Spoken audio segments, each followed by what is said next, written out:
Alright guys, let's see how to install Llama.cpp under Windows WSL. The setup is the same if you'd like to install it on bare metal, Ubuntu, Linux. So here we are in Ubuntu, and the first thing we would like to do is to grab from developer download NVIDIA.com the CUDA keyring, because we would like to install the latest version of the CUDA Toolkit. Next thing we would like to do is to install it with Debian Package Manager.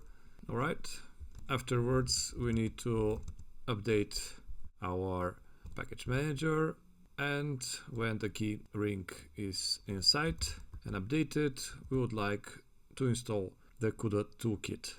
Here I have it already installed. As you can see, we have version 13.2.1. It will take your time, of course, if you try it for the first time. So be patient and wait for the installation to complete. The next thing to do is to have two environmental variables, the path variable and the LD library path, pointing to the local CUDA version. Alright, after this is set, we are ready to compile our Llama.cpp. So we can clone from GitHub the source files from the repository, and I have it here in the directory Llama.cpp. Now is the time to configure our build. So with CMake we're including CUDA, and we are specifying the architecture for this RTX 5070 of 120, and we wait for the configuration to be completed. Once this is ready, we can start our compilation process, and we'll be using for the creation of the release 20 threads. Alright, so we need to wait a couple of minutes, perhaps, depending on your hardware configuration, for our Llama to complete its compilation. The things are ready, and now we can use the following prompt.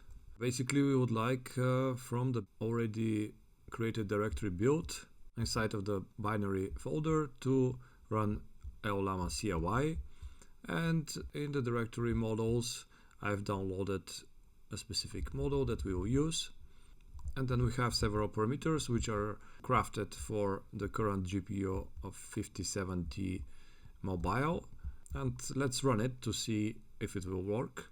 We see right now the model is being loaded, and we have our reply here. We also see some statistics of the tokens per second, and that's just a small fraction of what you can do with Llama.cpp. So thank you for watching, and if you have enjoyed the information, you can subscribe to the channel for more.